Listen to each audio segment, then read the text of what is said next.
Hello friends, welcome back to my channel. तो बढ़ते हैं इस सीरीज के 16th एपिसोड की तरफ। एपिसोड के स्टार्ट में हमें फू और ग्रैंडपा को दिखाया जाता है, जहां ग्रैंडपा उसे फार्मिंग करने का तरीका बता रहा था। उसे करके दिखाता है कि डिगिंग कैसे की जाती है। बेचारे फू ने तो ऐसा कुछ पहले देखा भी नहीं था, लेकिन अब जब उसके सर पर आ गया है तो वो भी करने से पीछे नहीं हटता और ज़ेनिया की खातिर भी उसे करना पड़ा। थोड़ा मुश्किल से ही सही, मगर सीख गया। इसके बाद ग्रैंडपा ने उससे फिल्टराइजर स्प्रेड करने के लिए कहा, जो कि गोबर था। फू बोला इस फिल्टराइजर से काफी फ्रेश ग्रास की स्मेल आ रही है, काफी अच्छी क्वालिटी का लगता है। जिस पर ग्रैंडपा ने जवाब दिया कि हाँ, फ्रेश ग्रास ही तो खाती है, स्मेल भी तो फ्रेश ही आएगी। बेचारे फू को तो ये भी नहीं था पता कि उसके हाथ में गोबर है। काफी मेहनत करने के बाद ये घंटे भी गुजर जाते हैं। ग्रैंडपा फू को अप्रिशिएट कर रहा था कि तुमने अच्छे से काम किया। वैसे मैंने सुना है कि तुम एक सेलिब्रिटी हो, तुम्हें नहीं लगता कि ये जगह तुम्हारे लिए सूटेबल नहीं, तुम्हें वापस चले जाना चाहिए। पर फू बोला कि मुझे यहाँ की लाइफ अपनी लाइफ से कहीं ज्यादा बेहतर लगी और आज ही मुझे रियलाइज हुआ कि ज़ेनिया का चाइल्डहुड एक्सपीरियंस कितना अच्छा रहा होगा। इसीलिए तो वो इतनी चीरफुल है, हमेशा हंसती रहती है। और हमें ही देख लो, जिनकी प्रॉब्लम्स ही खत्म नहीं होती। दोनों ही बातें करते करते घर वापस आते हैं और यहाँ आकर घर से निकलते हुए धुएं को देखा तो ऐसा लगा जैसे अंदर कोई बहुत बड़ा धमाका हुआ हो। इन दोनों के अंदर जाने से पहले पहले ज़ेनिया बाहर आती है और इनको पूरी कहानी सुनाई कि किस तरह मुश्किल से मैंने मछली पकाई। खैर वो तो इसके फेस से पता चल ही रहा था। फिर यहाँ एंट्री होती है नैलैन की, लैन बनकर वो भी ग्रैंडपा की प्लानिंग का हिस्सा बनके। इस सारे ड्रामे में वो ज़ेनिया की बेस्ट फ्रेंड बन जाती है और उसका रोल ये था कि उसे फू से चिपक कर अपनी तरफ अट्रैक्ट करना होगा।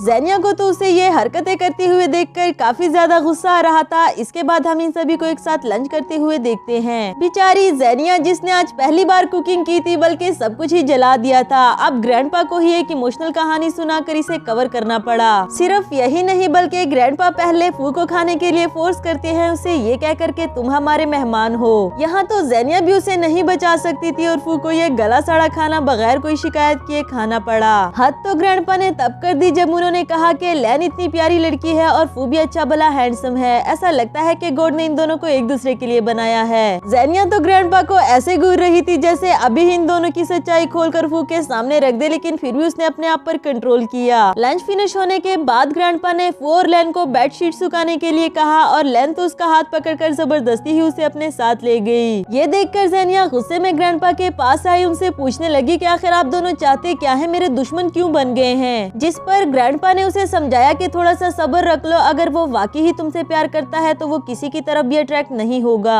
दूसरी तरफ लैन की भी पूरी कोशिश थी फू को अपनी तरफ अट्रैक्ट करने की, और वो बेचारा जान छुड़ाते हुए कहने लगा कि तुम ज़ेनिया की दोस्त हो, मैं इसलिए तुमसे पोलाइटली बात कर रहा हूँ। ज़ेनिया इन दोनों को साथ देखकर गुस्से में फू का हाथ पकड़कर उसे अपने साथ ले जाती है और फू से पूछ रहा था कि क्या ये लैन सच में तुम्हारी बेस्ट फ्रेंड है? शायद तुम अपनी लाइफ में बहुत ज्यादा लोगों से नहीं मिली, इसलिए तो किसी पर भी भरोसा कर लेती हो। जबकि ज़ेनिया सब कुछ समझ रही थी कि वो ऐसा क्यों कह रहा है। आफ्टर दैट दोनों साथ बैठकर अपने पेरेंट्स के बारे में बातें कर रहे थे, जिस पर फू ने बताया कि मेरी मॉम मेरे बचपन में ही गुजर गई थी और मेरे डैड ने कभी मेरे बारे में केयर ही नहीं की, बिल्कुल ऐसे जैसे मैं उसके लिए कुछ भी नहीं। ज़ेनिया बोली कि शायद तुम अपने डैड को सही से समझे नहीं। जब तुम बीमार हुए थे और मैं तुम्हारे घर आई थी तो बाय मिस्टेक मैं उनके स्टडी रूम में चली गई और मैंने देखा कि उन्होंने हर जगह तुम्हारी पिक्चर्स लगाई थी। शायद तुम्हारे डैड में तुम्हें बताने की हिम्मत नहीं कि वो तुमसे कितना ज्यादा प्यार करते हैं। आज फू ने ज़ेनिया को अपने दिल की बात भी बता दी कि जब से तुम मेरे लाइफ में आई हो, मैं तब से तुम्हारे बारे में सोचने लगा हूँ और मुझे रियलाइज हुआ कि शायद मुझे तुमसे प्यार हो गया है। ज़ेनिया ने अभी तक कोई जवाब नहीं दिया, या शायद उसे सोचने के लिए कुछ टाइम चाहिए। पर इससे पहले कि फू से किस कर पाता, यहाँ लैन आ जाती है उन दोनों को डिस्टर्ब करने के लिए। बताया कि ग्रैंडपा तुम दोनों को बुला रहे हैं और फिर साथ चलते हुए लैन ने ज़ेनिया को बताया कि ये लड़का तुम्हारे लिए बिल्कुल परफेक्ट है। बिकॉज जब लैन फू के साथ थी तो उसने ज़ेनिया की काफी सारी बुराइयां की थी कि वो तो बिल्कुल भी प्यारी नहीं है और देखो जरा किस तरह की अजीब सोसाइटी में रहती है, अगर तुम चाहो तो मेरे बारे में सोच सकते हो। पर फू ने उसे डांट कर चुप करा दिया था कि तुम दोस्त होकर उसके बारे में ऐसी बातें कर रही हो। मेरे दिल में उससे ज्यादा प्यारी लड़की और कोई भी नहीं है, कम से कम वो तुम जैसी लड़कियों की तरह तो नहीं। ज़ेनिया भी ये जानकर काफी ज्यादा खुश हो जाती है। इसके बाद हमें नाइट का सीन दिखाया गया जहाँ फू उसका जवाब सुनना चाह रहा था और ज़ेनिया ने बताया कि मुझे इस बारे में सोचने के लिए कुछ वक्त चाहिए। अगली सुबह फू ने उनके घर में बल्ब लगा दिया बिकॉज वहाँ इलेक्ट्रिसिटी सिस्टम नहीं था, और ये देखकर तो ज़ेनिया और भी ज्यादा इम्प्रेस्ड हो जाती है। फू ने बताया कि आज ही मुझे यहाँ से जाना होगा क्योंकि अगले हफ्ते मेरी एल्बम रिलीज होने वाली है और उसके लिए कोरिया में मुझे कुछ शूटिंग करनी है। ज़ेनिया उसे एयरपोर्ट छोड़ने के लिए उसके साथ जाना चाहती थी, मगर फू ने उसे घर रहकर ग्रैंडपा का ख्याल रखने के लिए कहा।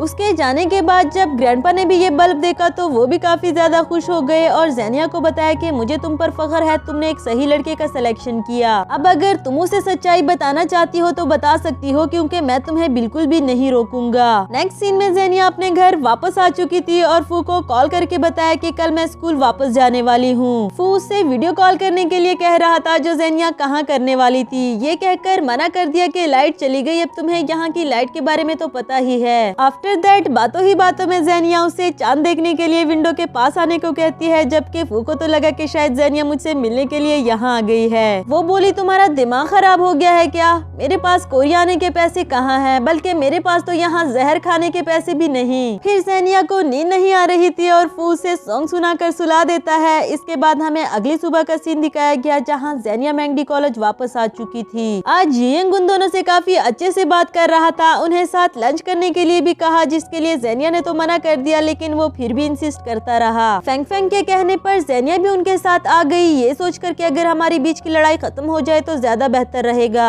यहाँ यियांग ने ज़ेनिया को प्रीटी भी बोल दिया और उसको तो कुछ समझ नहीं आती कि आखिर ये हो क्या गया है, कहीं इसने नशा वशा तो नहीं कर लिया। उसका ये अजीब सा बिहेवियर हजम करने के लिए ज़ेनिया वॉशरूम जाना चाहती थी और यियांग भी उठ खड़ा हुआ, ये कह करके मुझे भी वॉशरूम जाना है। अब वो चाहता क्या है ये तो हम आगे ही जान सकेंगे। जब ज़ेनिया वॉशरूम से वापस आई तो यियांग बोला कि मैं अकेले में तुमसे कुछ बात करना चाहता हूँ, लेकिन जब ज़ेनिया ने उसे बात करने से मना कर दिया तो वो बोला कि मैं जानता हूँ कि तुम अपने शहर के सबसे अमीर आदमी की ग्रैंड चाइल्ड हो। यानी कि यियांग उसकी सच्चाई जान चुका था, बिकॉज उसने ज़ेनिया की इन्वेस्टिगेशन करवाई थी और ये भी कि फू से प्यार करता है। अब वो चाहता है कि ज़ेनिया फू से दूर रहे, ये कह करके उसे हमेशा अकेले ही रहना चाहिए, वो किसी का प्यार डिजर्व नहीं करता। ज़ेनिया उसकी बात मानने वाली तो नहीं थी, मगर यियांग उसको ब्लैकमेल करते हुए कहने लगा कि अगर तुमने फू से किसी भी तरह का कॉन्टेक्ट रखा तो उसके फैंस ये बात जान जाएंगे कि तुम उसकी असिस्टेंट नहीं बल्कि उसकी लवर हो। इसी हफ्ते उसकी नई एल्बम भी रिलीज होने वाली है और जब उसके फैंस को ये बात पता चलेगी कि वो इतना बड़ा झूठा है तो मुझे नहीं लगता कि उसकी कोई रेपुटेशन बच पाएगी। ज़ेनिया को भी ना चाहते हुए यियांग की बात माननी पड़ी, क्योंकि फू का कैरियर अब उसके हाथों में था। दूसरी तरफ बेचारा फू काफी टाइम से ज़ेनिया के मैसेज कॉल्स का वेट कर रहा था, मगर ना तो उसका कोई मैसेज आता है और ना ही वो फू के मैसेजेस का रिप्लाई कर रही थी। जब उसकी तरफ से कोई रिस्पॉन्स नहीं मिलता तो गुनेन ने फेंग फेंग को कॉल किया ज़ेनिया के बारे में पता करने के लिए, और यहाँ भी ज़ेनिया ने उसे झूठ बोलने के लिए कहा। फू कोरिया से वापस आकर फौरन अपने कॉलेज जाना चाहता था, जबकि डैनियल ने उसे पहले घर जाकर रेस्ट करने के लिए कहा। नेक्स्ट सीन में ज़ेनिया फेंग फेंग के साथ हॉस्टल जा रही थी और फू अपना बैग लेकर उसके सामने ही खड़ा था।